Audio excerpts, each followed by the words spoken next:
الهداية. السلام عليكم ورحمة الله وبركاته.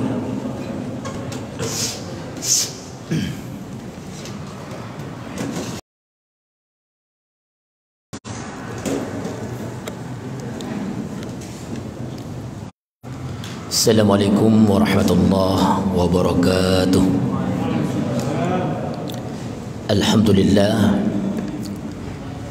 Alhamdulillahilladzi faddala bani adama bi'ilmin wal amali ala jami'il alam.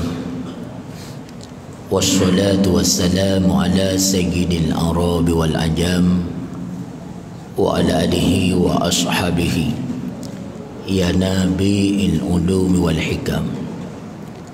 Allahumma inni a'udzu bika min hamazati syayatin wa a'udzu bika rabbi ay yahdurun. Hadirin guru-guru para jemaah salat maghrib yang dimuliakan Allah, selaku langkah yang paling aula, mari oleh kita dengan senantiasanya untuk selalu memuji Allah ilahi Rabbi Zul Jalali wal Ikram, yang mana olehnya dengan senantiasanya pula memberikan serta mencurahkan berbagai macam cara ragam rahmat dan nikmatnya kepada kita semua, sehingga mana oleh kita mampu untuk selalu mensyukuri, bahkan mencicipi di atas apa yang telah Allah anugerahkan kepada kita selaku hamba-hambanya. Teriring pula salam salam selalu pula kita curahkan kepada baginda Nabi besar Muhammad sallallahu alaihi wasallam, begitu juga kepada para sahabat, keluarga beliau sekalian. Hadirin guru-guru jamaah asal syurga, mati adalah sesuatu yang pasti. Mengingat mati merupakan sebuah bentuk ibadah. Mempersiapkan bekal untuk mati merupakan sebuah kewajiban. Hidup bukan untuk hidup, tapi hidup untuk yang maha hidup. Hidup bukan untuk mati, tapi mati itu untuk hidup. Hadirin hadirat guru-guru yang kami muliakan, bercerita tentang kubur, mengingat mati, maka Rasulullah memberikan sebuah kriteria agar mudah hidup di alam kubur. Ada amalan-amalan khusus.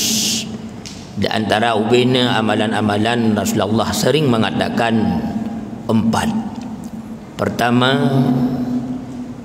yang menjadikan kubur kita lapang, senang ketika kita berada, itu kebiasaan diri kita membaca Quran. Jadi Quran itu bertindak sebagai syafaat. Ketika hidup dia mampu menempa kita menjadi hudal lil muttaqin, petunjuk bagi orang-orang yang bertakwa. Al-Quran menjadi penolong ketika kita telah mati. Dia pun bertindak sebagai syafaat. Bahkan ketika kita dibangkitkan pada hari kiamat nantinya, Al-Quran pun hadir sebagai penolong kita.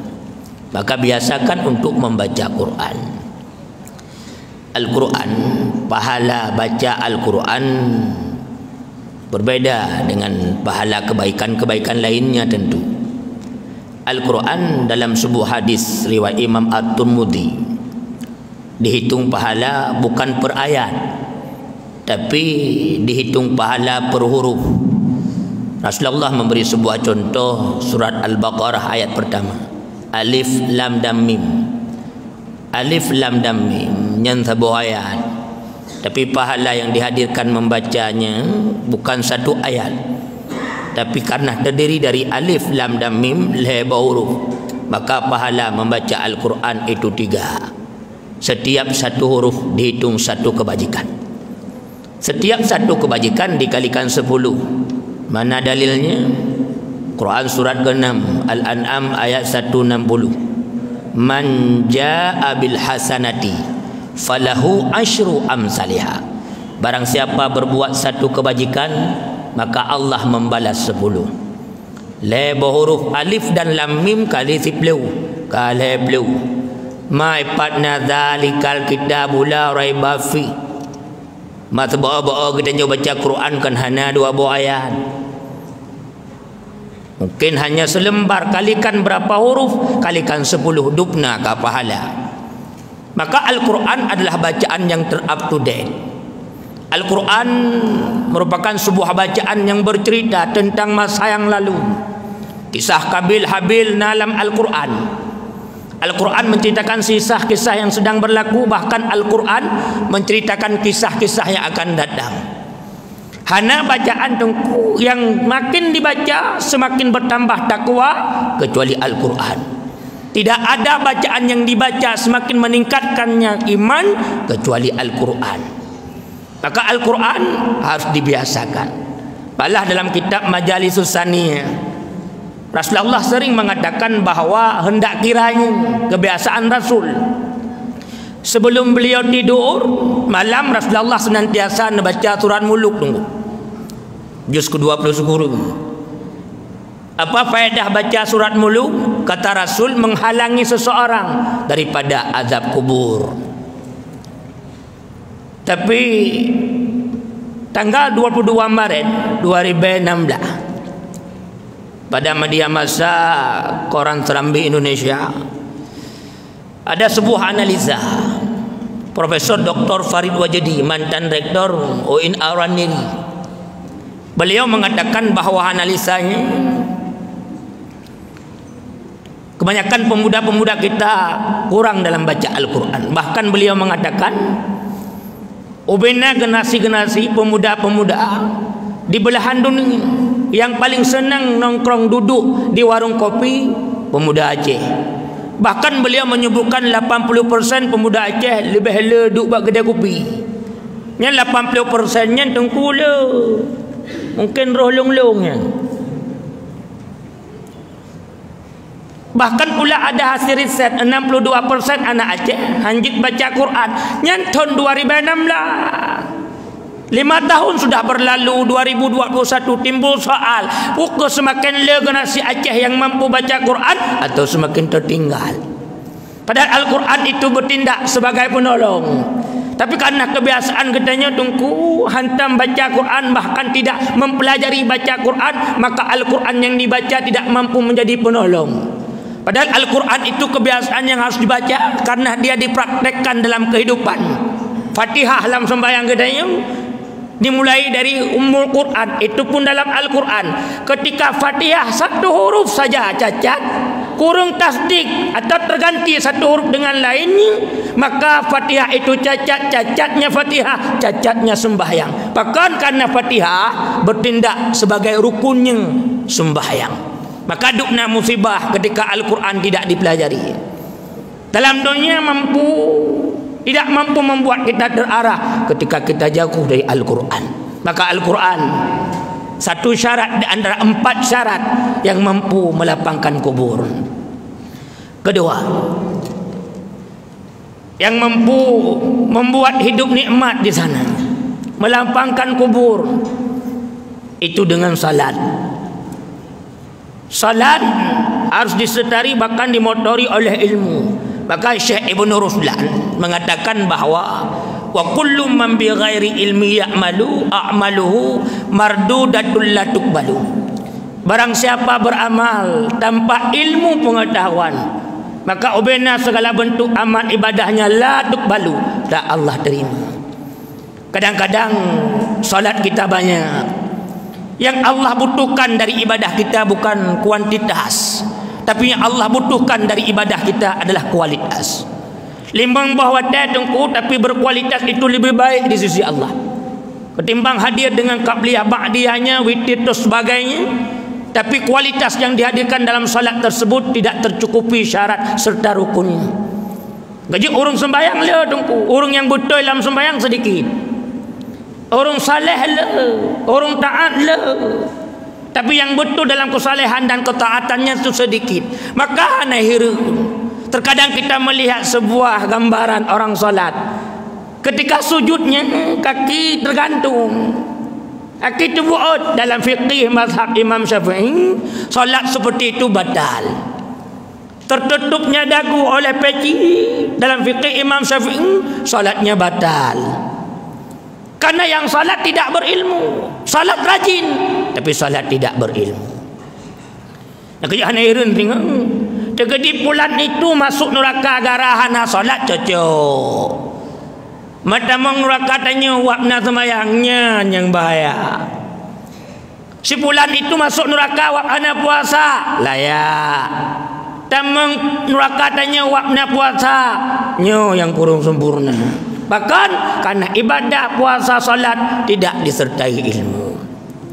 Maka ada peribahasa gugur bunga karena layu, gugur iman karena nafsu, gugur cinta karena cemburu, gugur derajat tak punya ilmu. Hina alam dunia, hana harta, hina bat Tuhan, hana ilmu.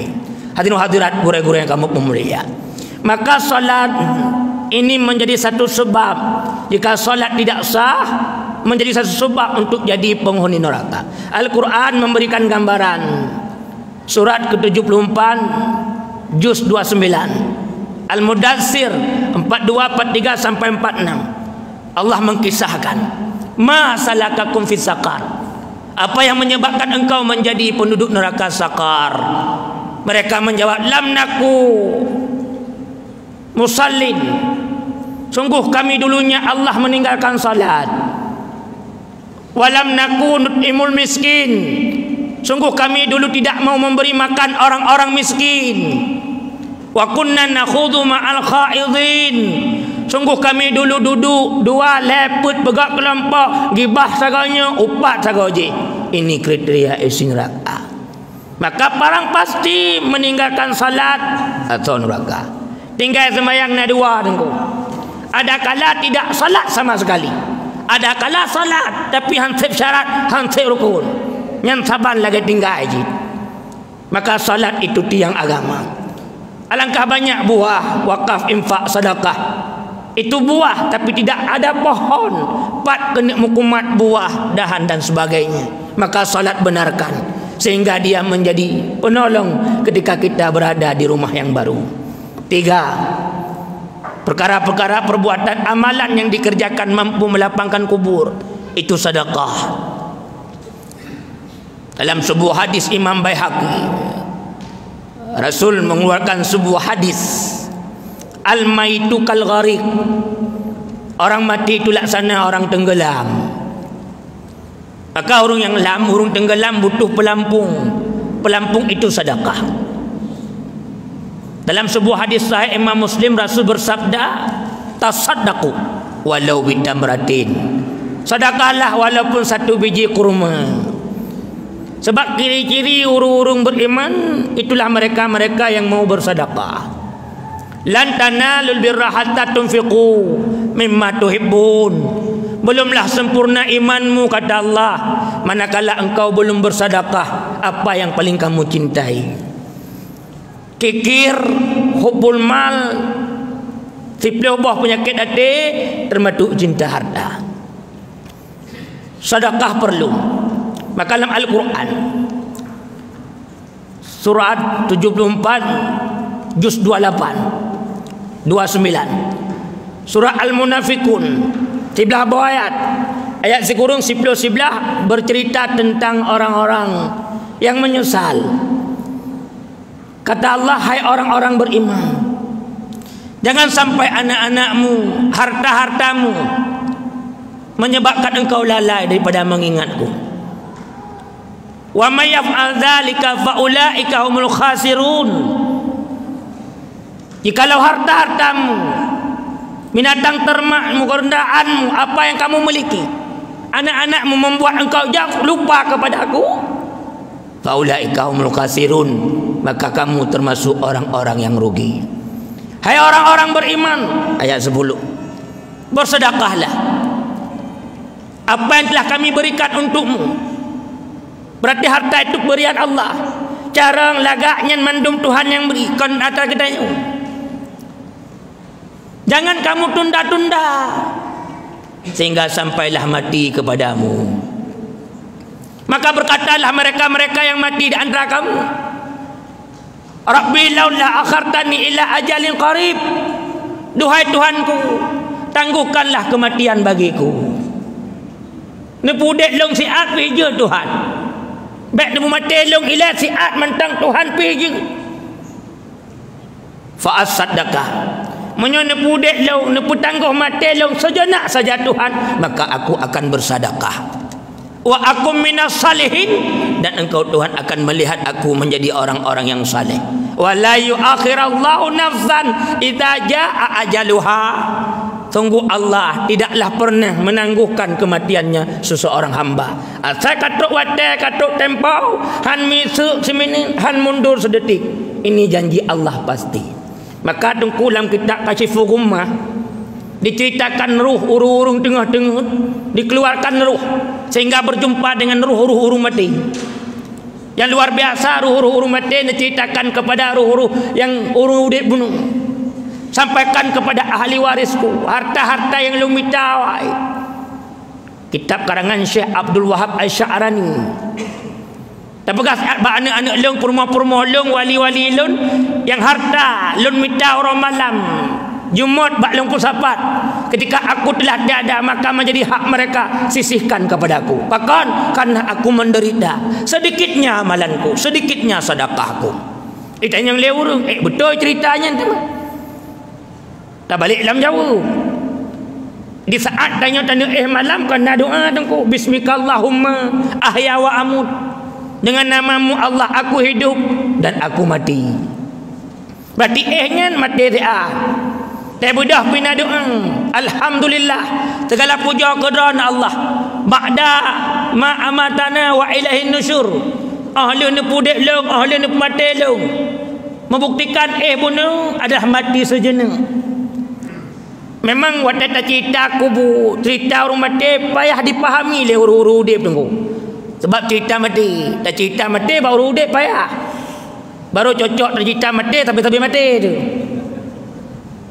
Maka dalam iktikat Ahlussunnah wal Jamaah, azab kubur, bangkit yaumil mahsyar, jak datu titi mutuah kaki dalam neraka, mutuah kaki tamang syurga, celaka kaki dalam neraka, tamang dalam syurga, berempat dengan Allah langsung berpandang-pandang. Itu wajib diiktikadkan. Maka salah satu penyebab tanya untuk sukses waktu itu laur yang kesedekah. Kalau kita bergabung urung mati lagi urung lam yang tenggelam butuh pelampung, andai kata tajak tanya tungku tak ba 10 kilo. Dabah perda pisang tikan tadi dua bohnya, kira-kira mana yang dirungkom? Pasti perda pisang. Sebab manakala emas yang dirungkomnya makin lam ke. Maka urung mati belu. Cuma mana jino tungku? Tekedi tanya mati. Andai kata sedekah amalan kita, kebaikan kita kurang, tak harap tu bani, bak purma, bak cara. Han sampai menyohana darul. Yang kejip kain kafan yang dibalut ketika tubuh menjadi mayit, tidak pernah diisikan saku, hantang ke pegak kantong. Ini menandakan apa? Tidak ada harta yang kamu bawa pulang. Maka bersedekahkanlah sebagian rezekimu apa yang Allah beri untukmu. Hana gatin urung sedekah, malah urung sedekah makin kaya. Urung sedekah berkat sehat tubuh, puji balak le kelebihan sedekah. Tetapi karena memang kikir, ada ubena cerita tentang kelebihan sedekah, dedang peti. Malah kita mai cukai ngan ke pegabak ngan, tengkunya enggak puya-puya gopnya. Tapi urung-urung yang terketuk mata hati, le kedepu kelebihan sedekah, perlunya sedekah ketika berada di dalam kubur, maka mereka akan bergerak dan bergegas. Karena mereka tahu, nyata harap bakna cihana putar harap. Andai kata diceritakan tentang kubur, azab dan sebagainya, orang-orang yang masih hidup menganggap itu cerita. Karena apa? Karena mantang udip dalam dunia nyata tengku. Cerita akhirat cerita. Bahkan karena dalam dunia. Tidak dengar azab kubur, bulan-bulan tentang alam gaib, itu semua cerita. Waktu mati langsung bertukar. Yang dulunya cerita menjadi nyata, yang dulu nyata tinggallah cerita. Maka harus bijaksana atas sikapi. Dunia siat sagaya. Patna urung yang tep udip lebih tep udip dengan tep mati. Imam Syafi'i 50 tahun umur. Lahir 150, wafat 204, 54 tahun. Dah turun dunia. Lo hitung lo baca kitab urangnya Imam Syafi'i kubah dunia 2020 sak lebih kurang ke 1200 tahun. Tep tak dalam kubur kena tajak-ajak. Imam Nawawi 40 tahun lebih kurang umur. Lo hitung urangnya ke 800 tahun dalam kubur. Artinya lebih lama tinggal di sana ketimbang jak-jak udip-udip duduk ada turun dunia. Orang yang cerdas adalah mereka-mereka yang berfikir untuk bekal kehidupan sesudah matinya. Anjir kikir. Sebab mati-mati nyawang pulang ke malaikat. Tubuh laga ulat baju. Tulung yang kam kengen tanah. Sedangkan harta ilmu cuca warih lingga. Maka dalam kitab tafsir disampaikan ada 3 hal yang paling dicintai oleh manusia. Pertama, manusia cinta kepada nyawa, kepada arwah. Sehingga pada duduknya tua dengan mati dia. Walaupun dalam masjid tadi. Cinta kepada ruh. Sehingga ada berandai-andai, andai besok. Kedua, mereka cinta kepada tubuh. Anairin diurung gerawat tubuh. Malam main futsal 2 jam nak fit. Tubuh tinggal. Perawatan muka pulan-pulen nak lagak tubuh. Bahkan asupan gizi 4 sehat 5 sempurna. Kepu nak terulat tengok. Padahal lubuh lagak mati cit, hana lagak mati cit. Yang gelai.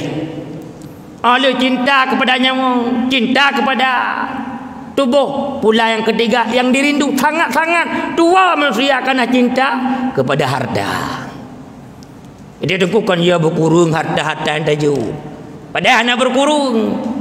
Lewat celeng tatik 5 ribu. Kali laju 10 dalam Al-Quran. Karena celeng 50 ribu ke akhirat. 10 bulan tatik 1 ribu setengah.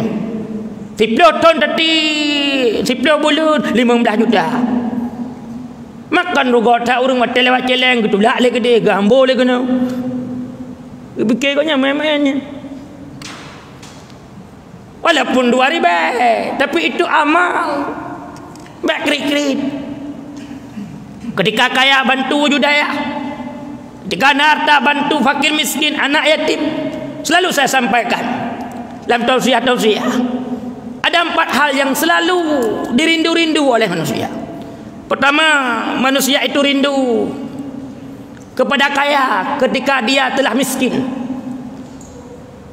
Ini kata Syekh Ibnu Hatim Al-Aqsam dalam kitab Nasaiul Ibad karangan Imam Nawawi Al-Bantani. Atika miskin baru rindu ulang kaya. Sebab atika kaya hana roh musdekah. Sedikit amalan, sedikit bantu orang. Kedua, mereka rindu masa muda. Tanya urung tuha. Ilo kalau pernah tanya yang bapak-bapak yang tua-tua, idon abuah nah hawa alam muda.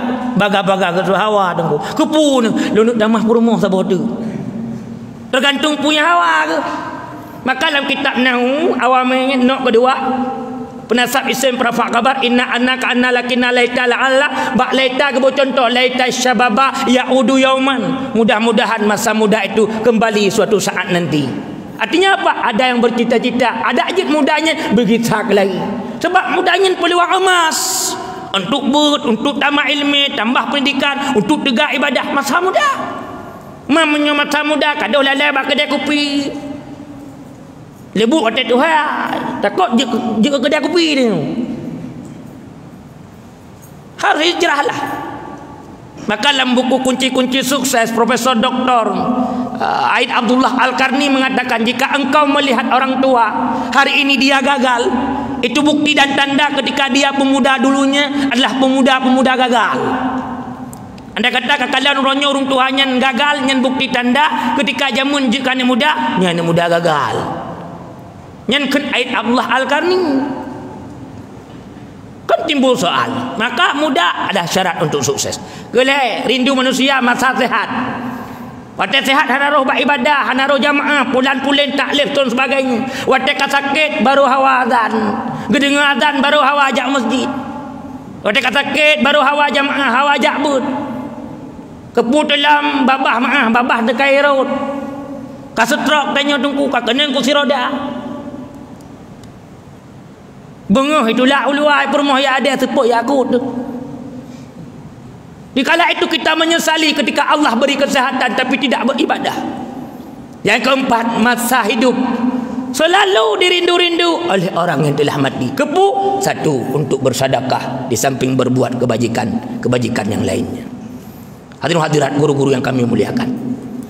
Maka sebenarnya apa yang dikisahkan dalam Al-Quran, dalam hadis-hadis, cerita riwayat Nabi dan sebagainya, ini sebuah bentuk pembelajaran agar umat-umat ahli umat nawai jangan gagal seperti umat-umat pendahulu sebelum mereka.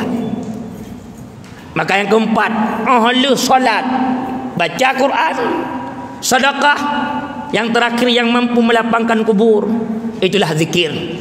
Berzikirlah walaupun zikir itu belum lezat di hati, kata Buya Ar-Razi. Terus beratib, berzikir walaupun zikir itu belum lezat di hati. Yang kak makruh menteng dan beratib, yang kak biasa menteng. Lagi-lagi kita mungkin kak biasa dengan subhanallah, alhamdulillah, wala ilaha illallah, lepuleh kurung tup yang kesetu la ilaha illallah wahdahu la syarikalah. Yang yang meratib lagi walau kana misdu zabadil bahari, kata Nabi dalam hadis sahih Muslim, nyat ubena dosa-dosa walaupun dosa raya, ube bucai laut raya, Allah hapuskan. Mangat zikir, muslawud gerak, selawat ke Nabi-Nya luar biasa tengku. Allahumma salli ala Muhammad, Allahumma salli ala Sayyidina Muhammad. 3 selawat ke Nabi balas sipliu. Maka dalam kitab Dalail Khairat karangan Syekh Sulaiman Al-Jazuli, langsung dari A sampai Z dibahas tentang kelebihan-kelebihan salawat. Malah menyudah buka kitab Mukasyafatul Qulub, ada seorang malaikat yang dikisahkan dalam kitab Imam Al-Ghazali, yang malaikatnya tari lagak melihat Jibril sungguh indah, tapi lain kesempatan Jibril melihat beliau malaikat patah sayup, hilang tenteranya pun hilang. Padahal dalam riwayat ijaga le tinta 70 ribu. Jibril bertanya, pakon kata berokon mangat indah udip pakauronyo kata sengsara. Apa jawab malaikat tersebut? Wahai Jibril, ketika Muhammad sallallahu alaihi wasallam di Isra' Mi'rajkan, dalam kitab Mukasyafatul Qulub, ubena malaikat lain mendumdangnya hanadang leung. Rupanya Allah menghukumku Jibril. Bedah sayup leung, dia pegadah tinta-tinta leung.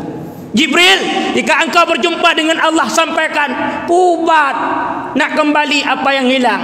Singkat cerita, maka Jibril pun bertanya kepada Allah, Allah sampaikan kepada malaikat tersebut ubat ke patah sayup gadah tinta, itulah selawut kepada Nabi Muhammad sallallahu alaihi wasallam. Yang kerja hanya buat selawut. Tadi buka masjidnya butuh ekonomi raya, hanapang tu. Anak jak umrah, anak jak hajinya pun butuh ekonomi yang raya, hanasan tu. Tapi menyom selawut tidak ada duduk, insya-Allah tinggal tim dengan hang tagai. Tinggal mau atau tidak. Cina bayang tungku malaikat dalam dunianya, manusia dalam dunianya triun. Yang Allah pilih je ke Nabi kan serta 20 ribu. Dalam 124 ribu Allah sensor, Allah pilih untuk diangkat menjadi Rasul. Leher tu lebelah tu. Dalam serta 20 ribu ada nama Nabi Muhammad sallallahu alaihi wasallam. Dalam leher tu lebelah terpilih oleh sensor mantangna nama Nabi Muhammad sallallahu alaihi wasallam. Dipilih dalam Allah. Yang Rasul wajib dihafal 25 rau, banyak yang gugur han lewat seleksi. Dalam 25 yang mantang nama terpampang Nabi Muhammad sallallahu alaihi wasallam. Dipilih dalam 25 yang 5 rau ulul azmi. Dalam 5 pun ada nama Muhammad sallallahu alaihi wasallam. Lalu Allah memilih manusia yang terbaik di antara ubaina manusia. Satu, keluar pula nama Nabi Muhammad sallallahu alaihi wasallam. Maka nahayu Nabi katanya, yang kerja yogot baksa labuh pukat, tanda kilat ungkut mati. Yogot dega jak harkat tak ibadah ya kalau mati. Fikir jino atas ke singa bek sampo mehmoh oh akhir masa. Asam kandis, asam gulugur, ketiga asam seriang-riang menangis mayat di pintu kubur, teringat badan tidak sembahyang. Allah hai ujun bek katu dile, si bijah pade galam lung pula. Allah hai tubuh bek mati dile, sembahyang lima galam lung qada. Takut-takut malam jula, seput-seput mati suah. Lebih dalam tumakut di dalam uruk ana so tulung malaikat siksa. Kemang selanga doroh bak tangke, kemang pade wate senja, hudik dalam dunia bek melalole, ingat ke mati getanyo rasa. Hadanallah wa yakum ajma'in, usikum binafsi bitaqwallah fi sabil haq, wallahu ma'akum aina ma kuntum. Assalamualaikum warahmatullahi wabarakatuh.